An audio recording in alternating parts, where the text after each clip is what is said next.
Hello, you guys. I had to pause so you could see my. Anyway. Hi, Missy. Hi, Uncle. How is everyone doing this evening? Everyone here is pretty darn good. Babies are good. Just tired. Just I work hard every day, and by this time of night, I'm exhausted. Thank you. I thought it was pretty cool with the moon over here. Like right there's the moon, and you're like looking to the side of the moon on this fucking, what is that, water? Let me hold on.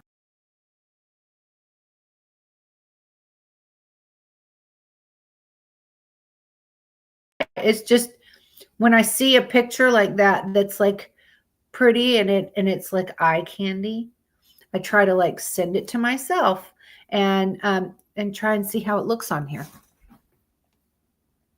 Yeah, yeah. Well, I hope that I know you were telling me about the thing that you're dealing with, so I hope that feels better soon, Uncle. And I'm so glad. So Uncle found this kitty cat, and so his sister took it in and gave it a nice little home, and very cute little teeny thing, a teeny tiny thing. Oh, Brady, Joe Brady. What's up, Joe Brady? I just started my podcast.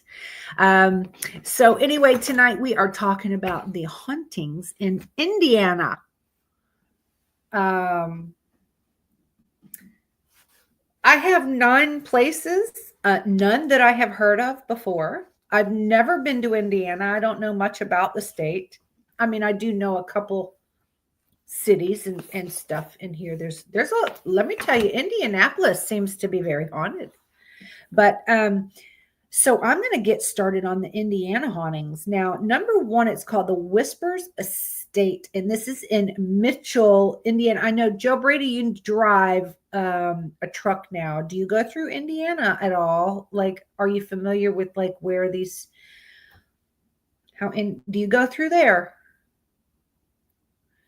Um, So this is a beautiful white Victorian style house. Now this was built in 1894 and it was the home to Dr. George and Sarah White. Then in 1899 they sold it to Dr. John and Jesse Gibbons. Hey Justin, how you doing? Hi Spirit Stalker. Hello darling. How's everyone doing? Okay, so in 1899, they sold it to Dr. John and Jesse Gibbons.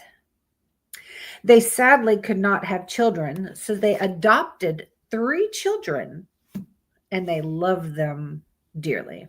So, Rachel, she was 10 years old at the time. She snuck out of bed at Christmas morning in 1921 to peek at her Christmas present. They were placed in front of the fireplace by the tree. Now, Rachel accidentally came too close to it and her clothes caught fire. She was very badly burned and she died in the house 2 days later. They were absolutely heartbroken. Now, but the tragedy did not stop there. Their infant daughter, Elizabeth, who was 10 months old, suddenly died in their master bedroom. They never found out the entire reason of her death. They were devastated again. Hello, Stephen. Now,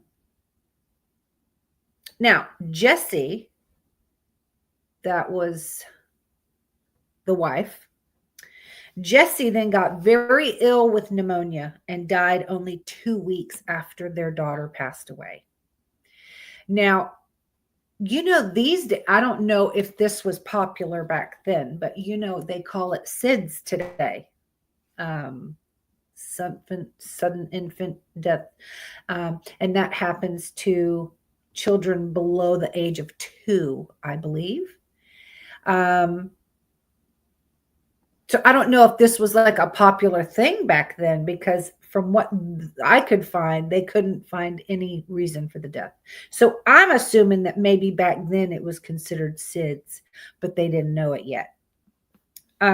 So then the wife died, Jessie, just 2 weeks after their daughter Elizabeth died. Now in 2006, the house was bought by someone who wanted to turn it into a bed and breakfast. The house had been vacant for a long while, so when they started renovating, strange things started happening.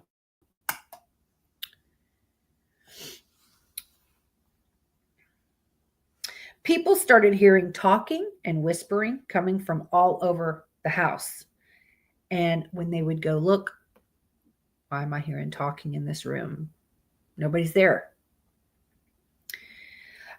This is why they started calling it the Whispers Estate. So they named it the Whispers Estate because they hear whispers, whispers, whispers all the time. And they would go look and nobody's there. Sometimes you will hear a baby crying from the master bedroom. Nobody there. You will smell a strong scent of baby powder as well. Where did my pen go? I'll use my poopy pen. Poopy. Okay. I don't know where my pen went. Anyway. Now, people who stay in this room say they feel they are being suffocated, as if someone is sitting on their chest. Many people have seen and heard the doorknob in the closet jiggle, and the door opens by itself. They feel that Jessie is still in that room. People also claim they've heard footsteps as well, small, light footsteps, like a child running. It was later learned that a young boy fell down the stairs and died at the bottom of the stairs. Not a big pile of shit. Which part? I don't know which part is a big pile of shit, Spirit.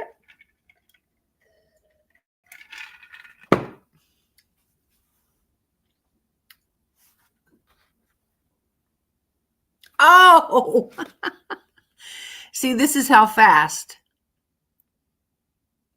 Look. It's a little button. So I'm shooting the shit. Boing. It's got a string. Oh my God, I'm shooting the shit. Boing. Good Lord. Anyway, golly.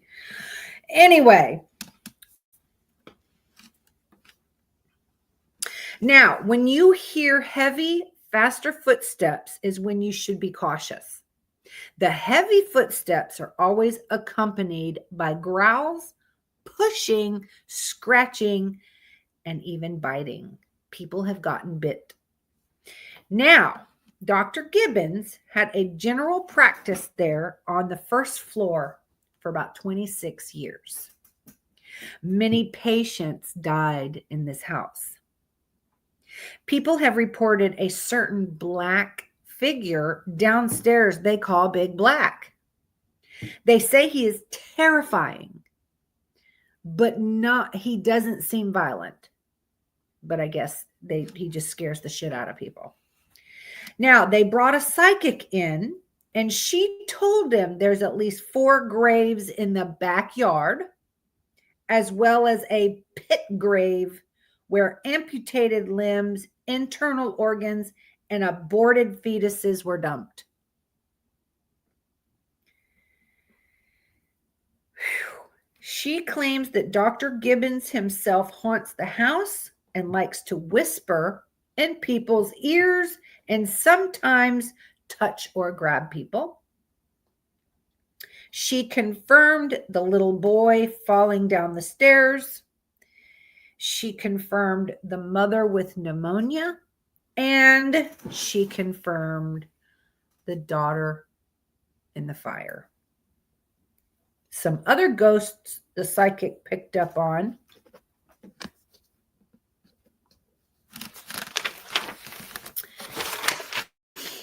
She said there's a man in his 50s or 60s died in the upstairs bathroom from natural causes. What natural causes could it be, though, in your 50s or 60s? Okay. People feel earthquake-like tremors in the doc's downstairs bathroom. Some beds tend to shake violently when guests lay in them. Excuse me. Strange smells of cologne, aftershave, cigars, meat, cabbage, and dirty medical bandages have been noticed by guests. A group of women brought a doll to leave upstairs for Rachel. Rachel was the daughter that passed away in the fire.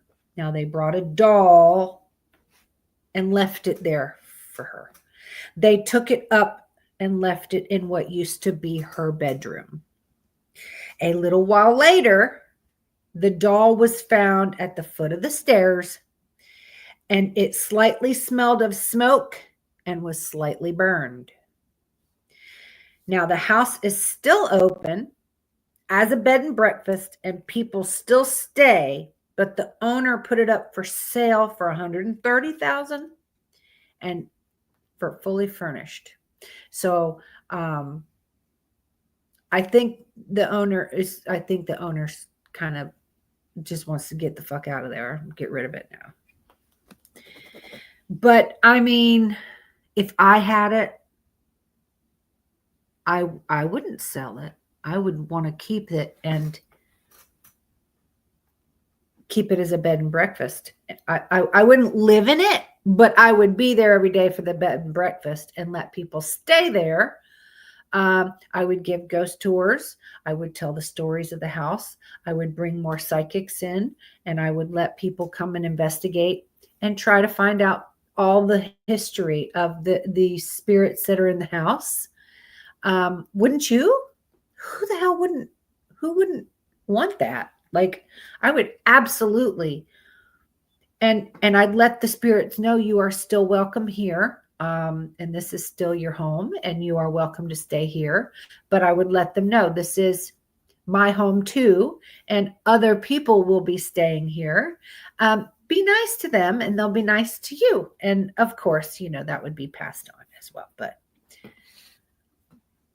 what would y'all do with it? Would y'all want to sell it and just get rid of it? Or would you want to like I would? I don't know. I think Missy would probably want to do what I would do. Uncle, I think he would probably sell it or still own it and have somebody else run it. Right. So Spirit would do what I would do. Right. I wouldn't want to sell it.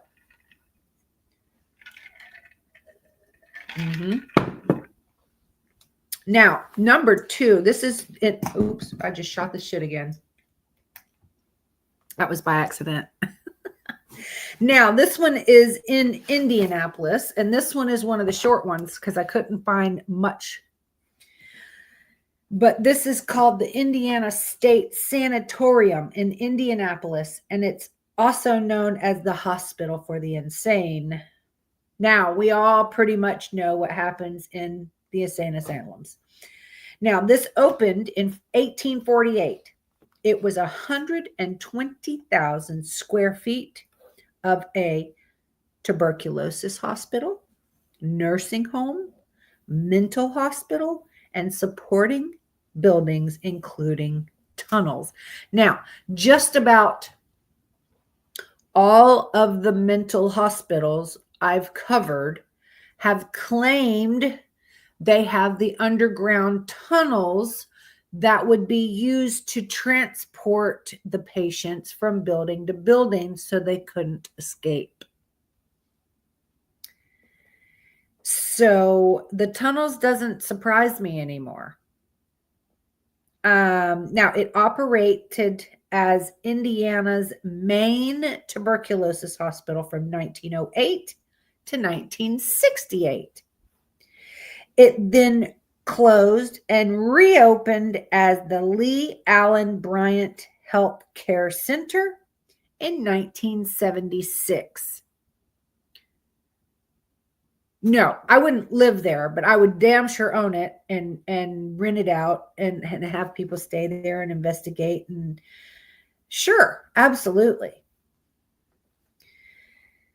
Okay, so they reopened as the Lee Allen Bryant Healthcare Center in 1976 and operated as a nursing home and mental hospital until 2011, when it was closed suddenly and they left behind hundreds of beds and hospital equipment.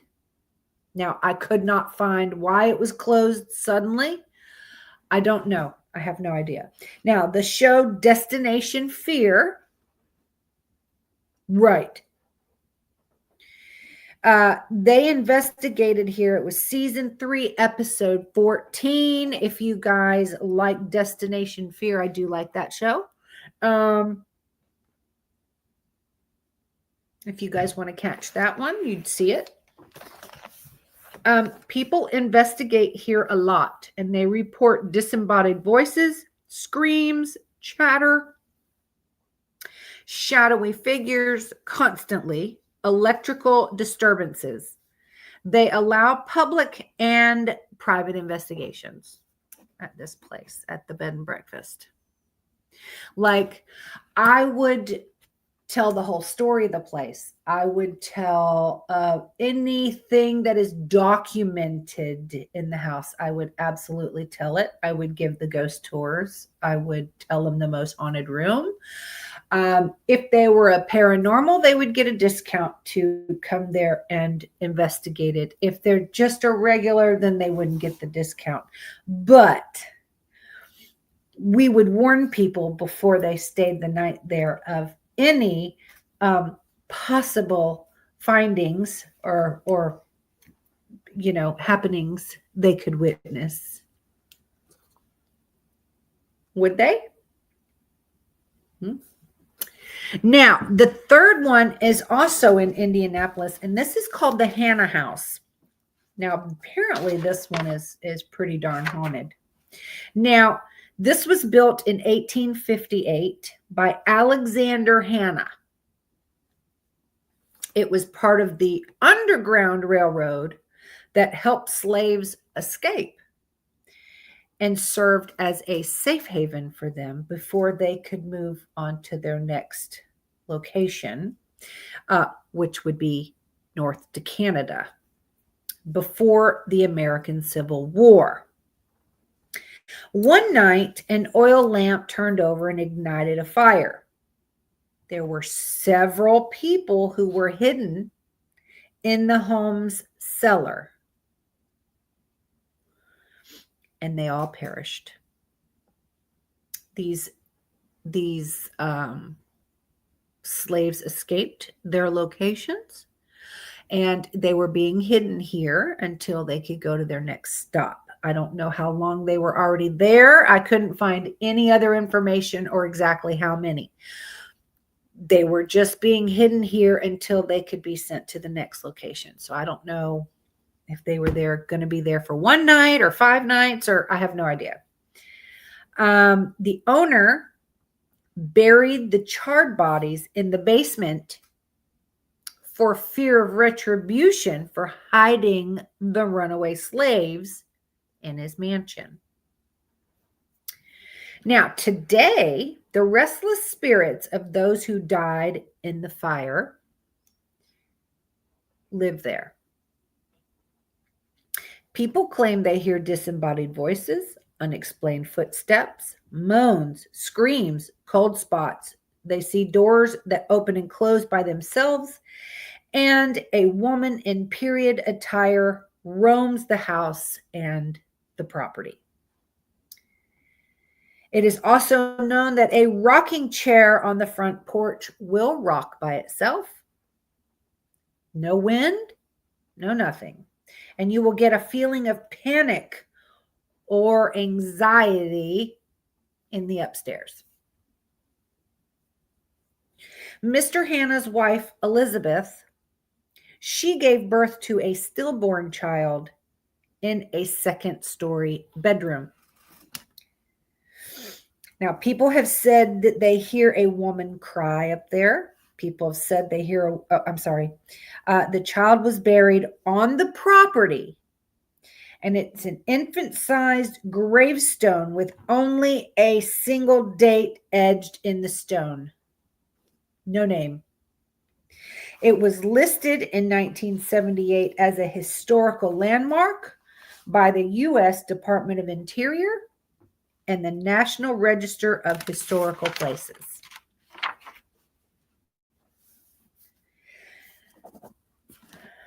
That's a place I would go. I would investigate there. The spirits don't sound evil or mean or damaging. I would definitely at least try. I just shot the shit again. See, this button is here on the damn side. See the button? And I accidentally, I'll be turning it and I hit it and it's like bing. And just the slightest thing shoots it. All right, number 4. This is called the Elkhart, Elkhart Civic Theater. And this is in Bristol. This was built in 1897. It started as Bristol's Arts and Entertainment. All the time. It poops by accident all the time. It has evolved over the years from a small carriage house venue to a prominent community theater. It's known for its musicals, non-musicals, and special events. Now, in the early 1960s, it was declining and was to be demolished. But then it was bought and brought back to its former glory. It's said there are several apparitions here. Staff and guests both have reported things flying off the shelves, small objects levitating, singing, laughing, and crowds cheering, all when nobody is there. A spirit by the name of Percival Hilbert still remains here. He and his family lived in the basement and he worked there to pay his rent. Hi, Terry. They call him Percy. You will see the brooms sweeping the floors by themselves. And you can hear the laughter of his children playing around the theater. Staff said it literally sounds as if they're in the same room, and it gets really cold when you hear them. Percy still cleans the theater as if he's still working there. Another spirit is an unknown female singer. She sings on stage, and the microphone will levitate around the stage as if she's holding it while she's singing. When she's done singing, the mic drops. Talk about a mic drop moment.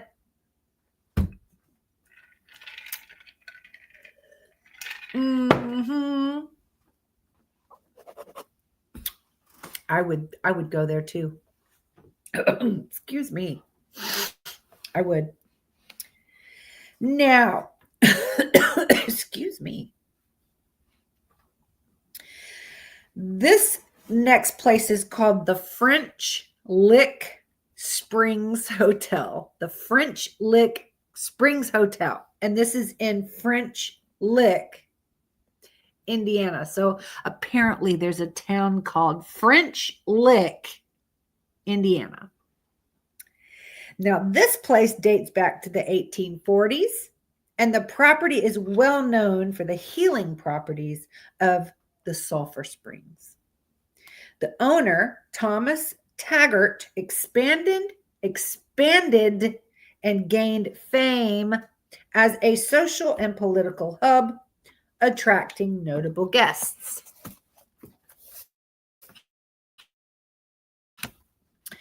The hotel, now part of the French Lick Resort, was later restored to its original splendor by the Cook Group Inc. Mr. Taggart still resides in that hotel today. He is heavily involved in the resort's operations.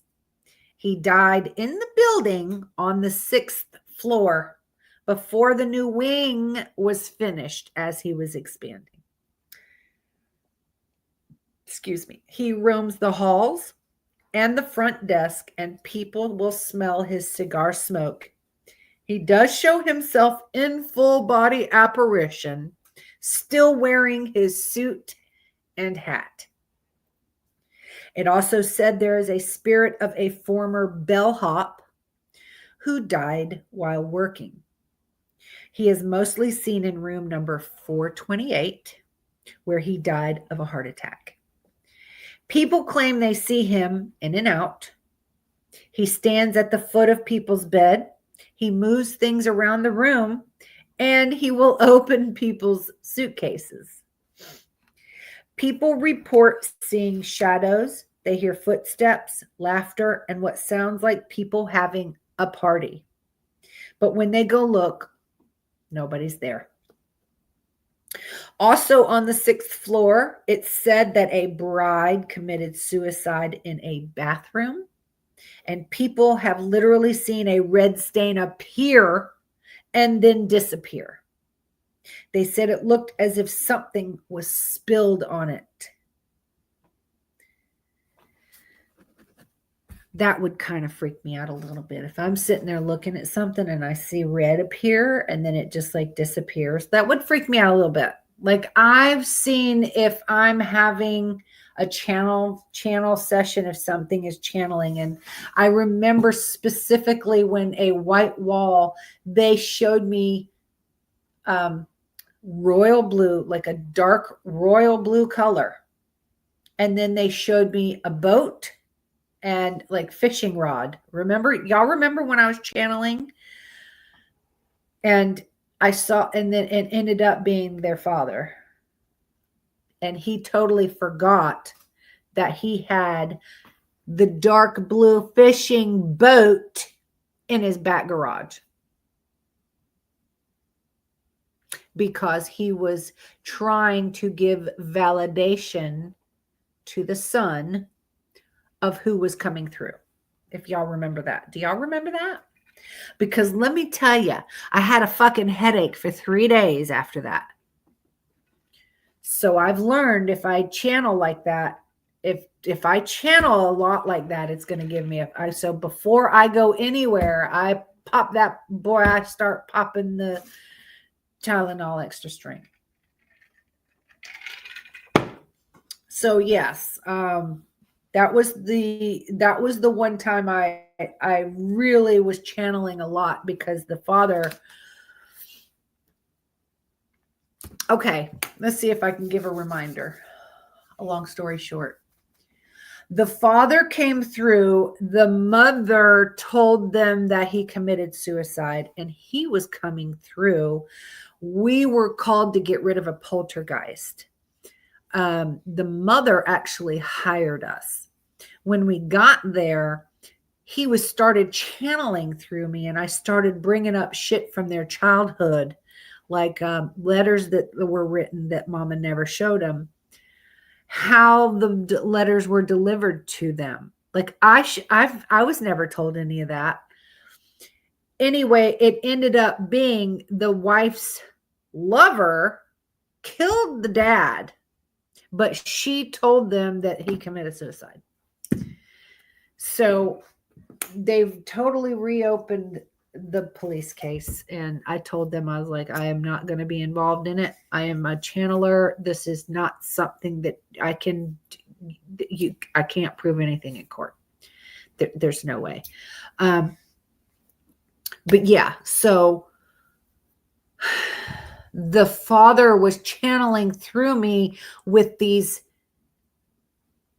memories I would have never known. I would have never known from their childhood.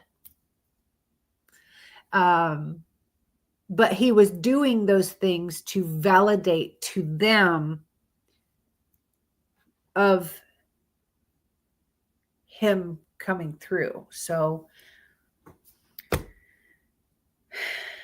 yeah, that was a crazy night. That was a crazy night. I channeled so much. I saw his vehicle. I knew it was a silver truck. I knew it crashed. I knew he had a broken arm. I knew he crawled out the driver's seat. They were like, holy shit. The day before he died, he was crashed his truck and he crawled out the driver's side window and went to find help walking down the road, and his arm was broken. I was like, holy shit.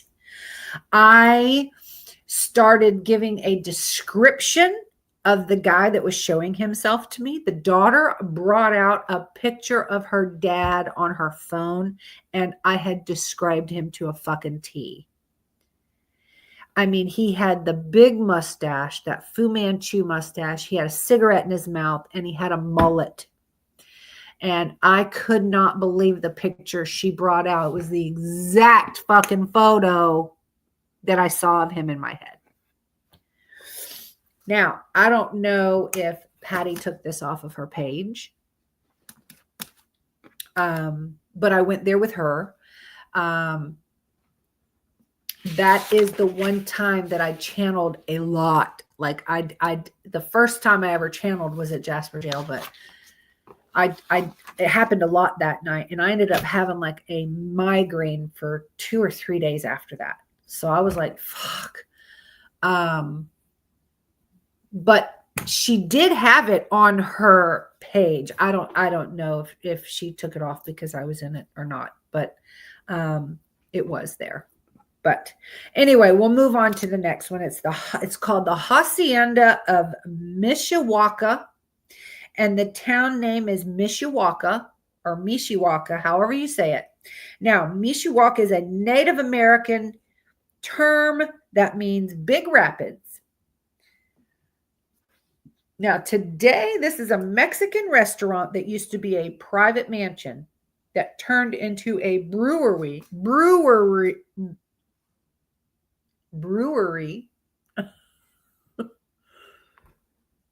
But I am paralyzed from my right lower leg. I still walk, but with a limp. So I haven't gone ghost hunting because I can't run in case a ghost tries to get me. I did not know that, Spirit Stalker. Okay, so if we ever do go, we'll just go to a place that is known not to have anything evil in it, because I ain't going somewhere there's evil. I will go and talk to the friendly spirits and find out their story all day long. But if I feel negative or something's starting to happen, I'm getting the hell out of there and I ain't going back. He hit the femur during surgery. Why do I think you told me this before? No, I don't want evil. No. No, that's Zach Baggins and all that. No, we'll carry you. Just jump on my back. I'll fucking get you on my back. Let's go. Yeah, I'm thinking you've told me this before, Spirit Stalker, but my CRS and the Kraft disease, the can't remember a fucking thing disease, it's there. So I'll forget shit like right away.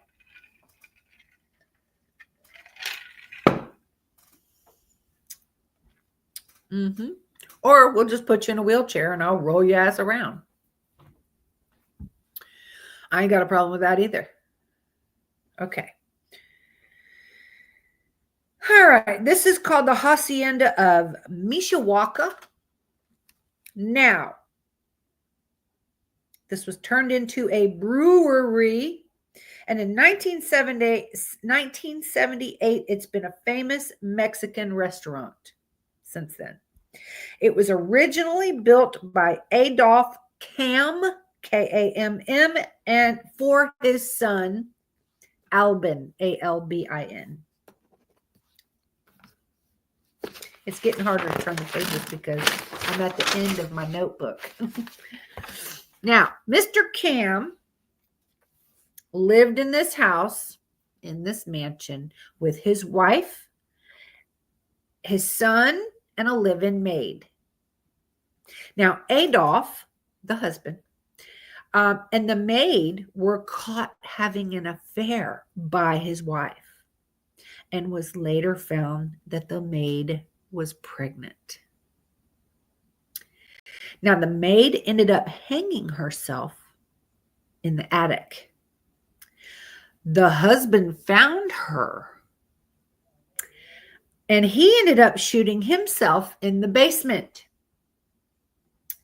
Now, the wife continued living in the house and then eventually sold it. Now, throughout the years, it's said that the maid and Adolf are still there.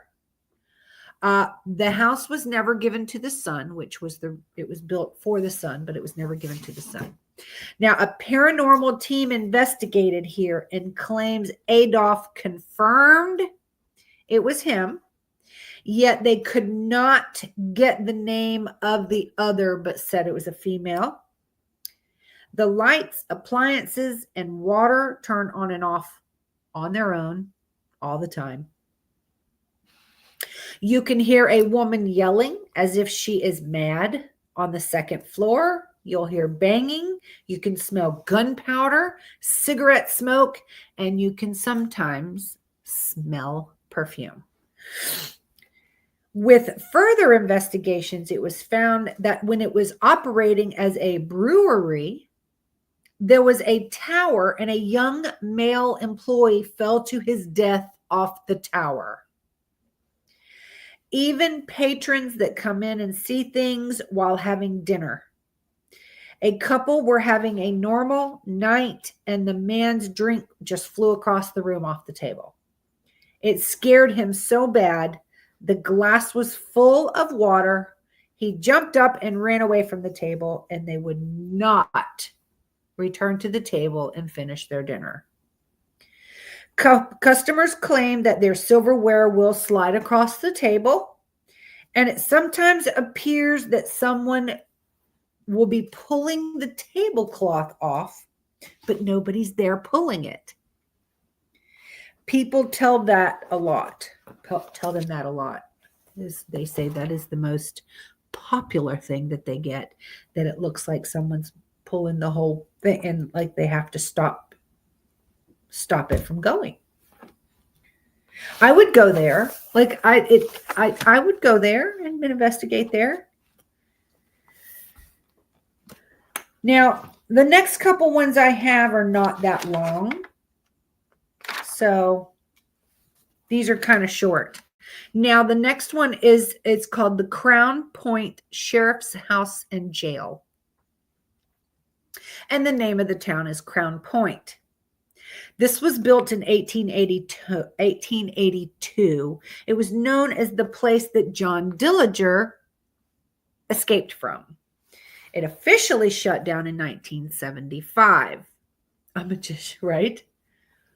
Also, James Fur Salmons was an inmate here. He was a hitman for Al Capone and was known throughout gangland that he was a psychopath.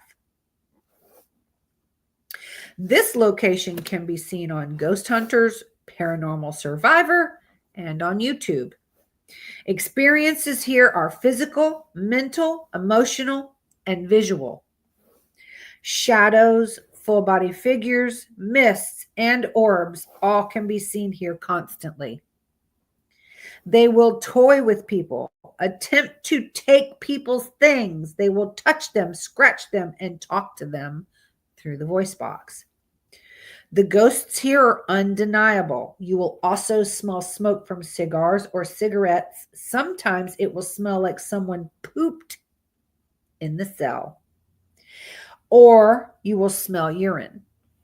You will hear banging on the metal cell doors, and you can hear keys dangling. It's said that the old warden is still residing here, and definitely inmates that died there.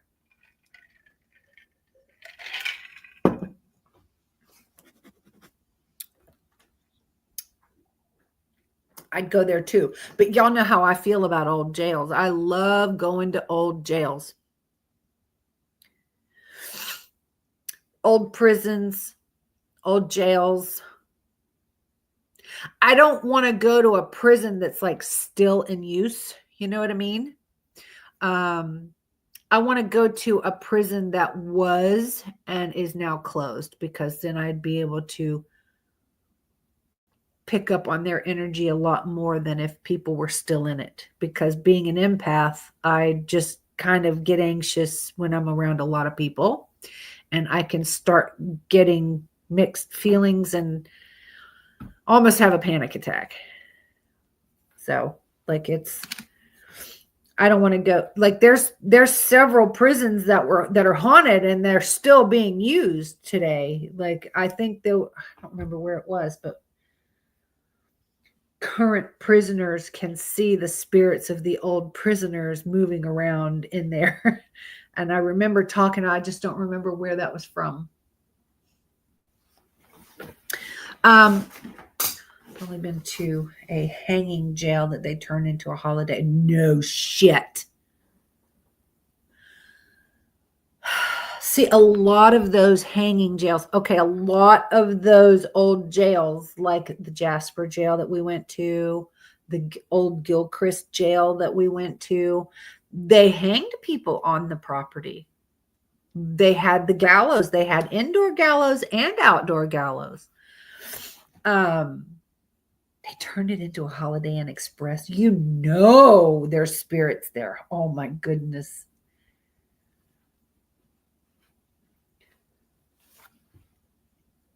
How would they turn an old jail into a Holiday Inn Express? Like, just the old jail part would be like the front desk part, because the cells are so tiny. You don't make a hotel room out of that. Saying, how do you? Anyway, it's interesting. That sounds interesting place.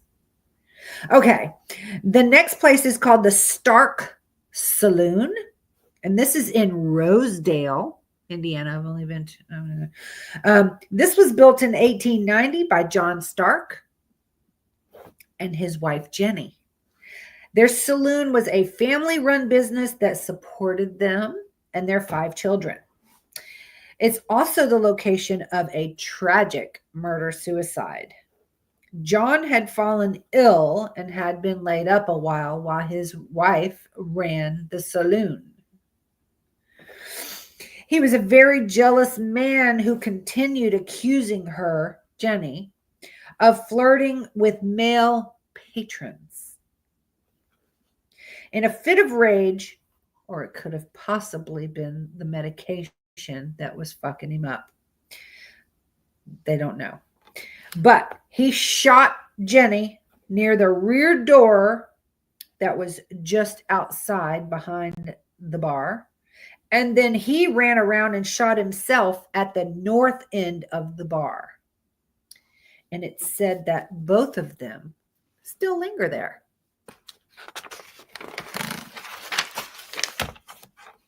Male patrons would claim they would be pushed or their drinks would be turned over by an unseen entity. People claim they've seen alcohol bottles move about the bar, slid across the top of the bar by themselves. A female spirit has been seen cleaning behind the bar or sweeping behind the bar. Strange noises are heard, cold spots are felt, and they hear phantom voices. People have seen John's spirit sitting at the end of the bar where he shot himself, and he just watches people. The saloon was seen on The Scare Factor and on Paranormal Quest. Now, I don't have any season numbers or episode numbers, but that's what it said, is that it has been seen on those. I just shot the shit again. It has been seen on those 2 things, is all it said. Now, my last one that I have, and I was really trying to find more because this one seemed interesting. This is called the Wheeler Stokely Mansion, and this is in Indianapolis.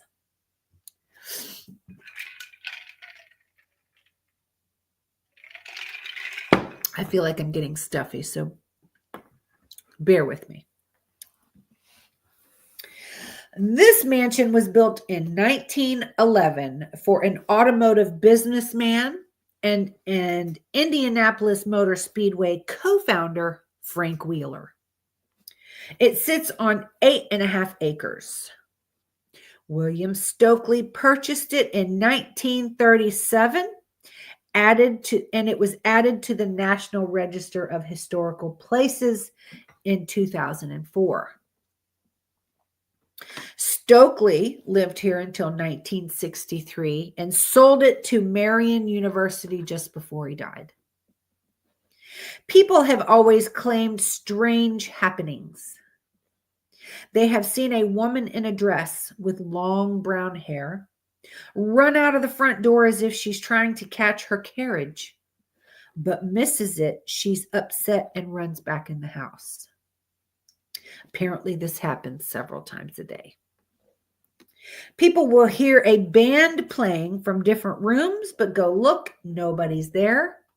No radio, no speakers, no instruments, just empty rooms. Another night, a security officer saw a man on the property and was telling him to leave. The man was ignoring him and continued walking. The security officer brought in a canine to investigate and attempt to stop the man. And when the dog ran after him, he disappeared, poof, into thin air. Now, the security officer saw him run in the building. So he and the canine followed behind him, and the canine dead stopped at the bottom of the stairs of the third floor. The security officer said he could still hear keys dangling and the doors slamming, the guy running away from him. But the dog would not go up the stairs and would retreat back, would not go up the stairs. So that's all I could find on that one. I have no more. And it was the end of my notebook. That's a notebook for the garbage. I do have one more notebook that's almost to the end. And I'm going to have to buy a couple more notebooks at Walmart when I go. But yeah, so that's all I have of Indiana. I found a funeral. Your funeral outfit. No, I'm not dying soon that I know of. It's a one-piece black with glitter with bell bottoms and matching shoes. I'm going disco dancing, then saving it for when I croak. Oh my God. Girl. I know you're joking.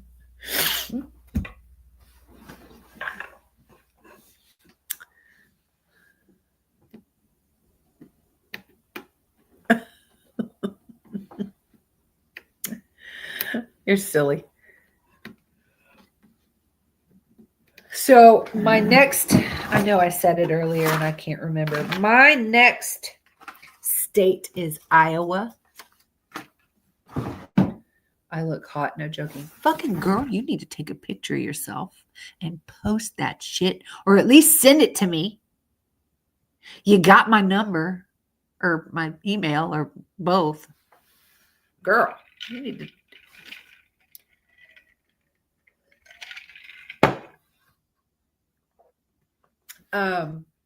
My next state is Iowa. Now, I'm going to do another taste thing, and I'm going to do another sour challenge. And it's sour cotton candy balls, but there's 5 different flavors, and I've ordered it and it's supposed to be here tomorrow.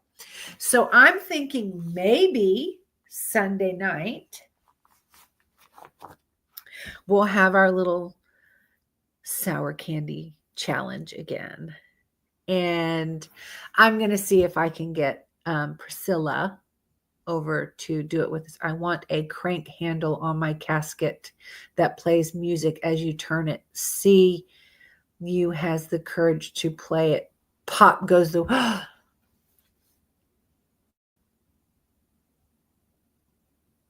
Uncle, are you gonna have are you gonna have it to where something pops up? You already know what went into my fucking mind, right? The boing. Don't do that. But you should do something. Have it above the ground. Yeah. Where you can see in there. And as they're turning it, it could be.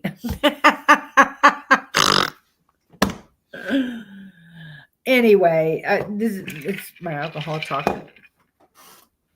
That's my story, and I'm sticking to it. I'd do it. I would do it, absolutely. Absolutely. I will wind and wind it and wind it just to see what pops up.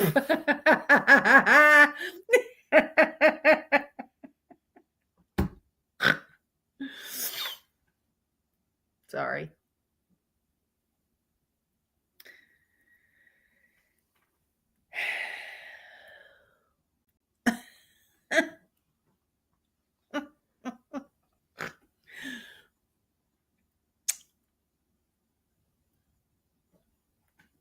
That's some funny shit right there.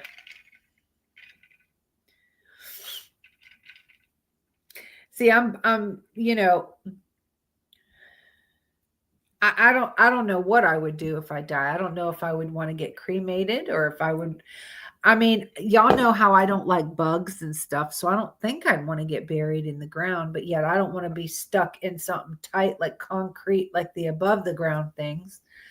And left suddenly with a recording to play with him knocking and saying, let me, oh yeah, no, that shit's great. I loved it. I saw that video. Yes. Because I don't have anyone that would want to, I mean, I don't have a hubby. I don't have children. And I don't have anybody who would be like, I want her ashes. Like, there's nobody that would want my fucking ashes. Believe me. So I don't know what the fuck I would do. Just, I don't know. Or had a Bluetooth speaker in it and have a play a sound of knocking and saying, it's dark. Oh my goodness. I would just want something where I could go there and visit and turn it and I could hear you like say hi to me, or you know what I mean? Like I would just want to hear your voice. Yeah. No, I saw that video of that one and I thought it was great.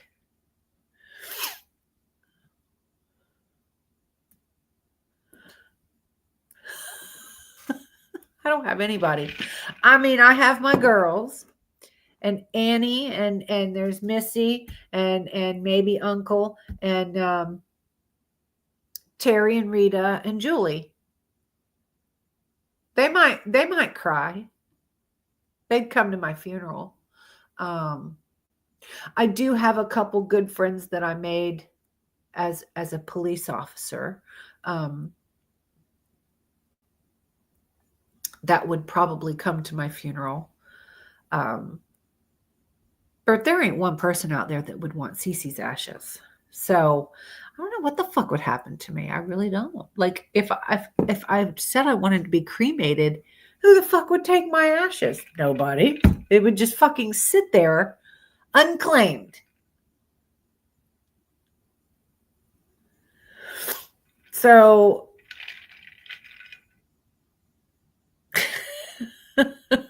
I'm not special enough for anyone to go, I want her on my wall.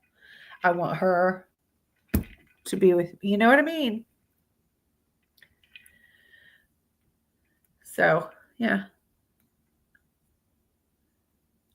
I don't want to go in the ocean. There's sharks in there. I don't like the water. I don't go in water I don't see underneath me. And I'm scared of heights. I don't want somebody to throw me out of something or off the fucking cliff. I'm scared of fucking heights.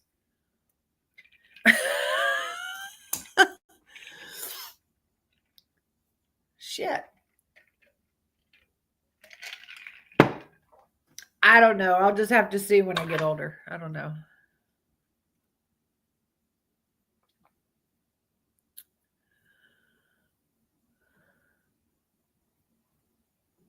Yeah. It's weird. It's weird because when I worked for Monroe County, like when you work for a police department or a sheriff's office, and you have to do your initial hiring paperwork. Well, after I had been there for a couple of years, I was given this paper that I had to fill out, and I had to pick the 6 people I would want to carry my coffin if I was killed in the line of duty. So, of course, I picked my besties. And one came on one night, and Todd Wyatt was one of them, and Tom Kiffney was another one. Johnny Perez was definitely another one. And Ski, which was J6 Samansky, was another one. I don't remember the other 2, but I'm still friends with them to this day. Yes. So we had to, and that was just it was a very weird feeling sitting there thinking of, these are the people that I chose to carry. Now, what if they didn't want to do it? You know what I mean? And then I die, I get shot in the line of duty, and they're like, well, she chose you to carry. And they're like, huh? So it was just a weird feeling filling out that paperwork, that like, who do you want the first phone call to be? How do you want them told?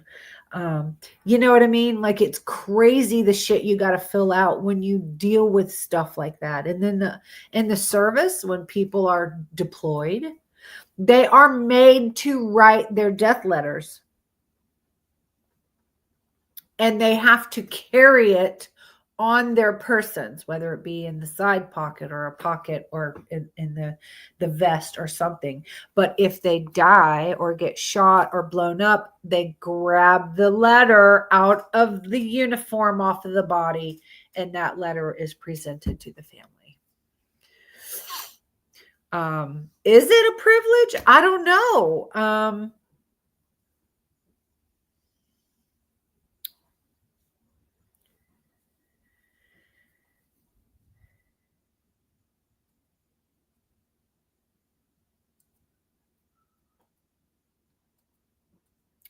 The only thing is, if you die in the line of duty, then you do get a full police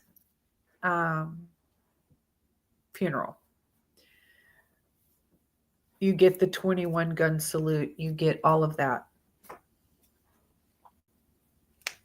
A kiss casket.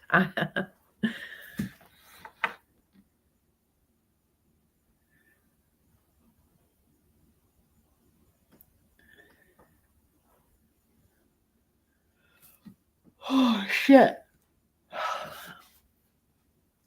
Yeah, I don't know.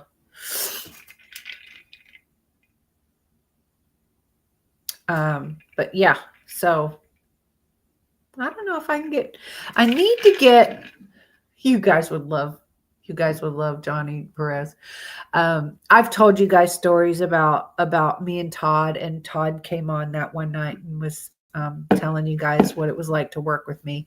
And Johnny Perez, I was thinking that Todd and Johnny really kind of knew each other, but I forgot that Johnny was in a different sector to begin with.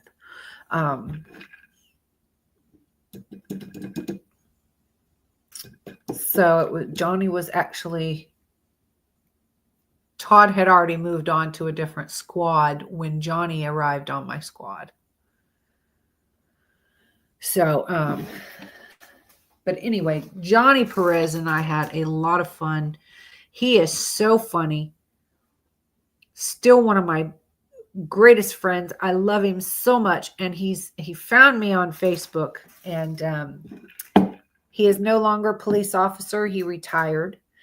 He's moved up to Georgia, and he looks like Santa Claus. His body's very fit, but he's got this big old beard. And yeah, he's got like 5 sons. And it's great. Like, he's doing something for like investigations in the courthouse or something.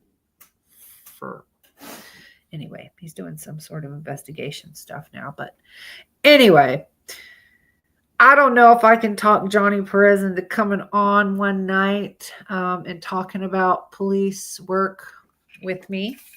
I don't know. We'll see what I can come up with. I try to think of people that I wish I could get my friend Justin to come on with me. I tell you what, I've told you guys stories after stories about working with my friend Justin, who's the canine deputy. And God, the amount of fun that we had. And still one of my greatest friends to this day. And I can't talk him into coming on. But there are some that aren't allowed to come on and if they're employed at certain departments. So anywho, I don't have any more. My next state is Iowa, but I believe my sour candies are supposed to come in tomorrow. So maybe I'll do the taster on Sunday night. If I can't find anybody to come and do it with me on Sunday night, I'll do Iowa, and then I'll do the taster another time. But we'll see what I can come up with for Sunday. I will be live on Clapper for a little while longer. I've still got to shower and close up the barn. I was so busy I didn't get a chance to do any of that before. But and then I am going to pass the hell out. But thank you guys for joining me tonight. It's always a good time. I will see you guys Sunday night for the podcast. I love you.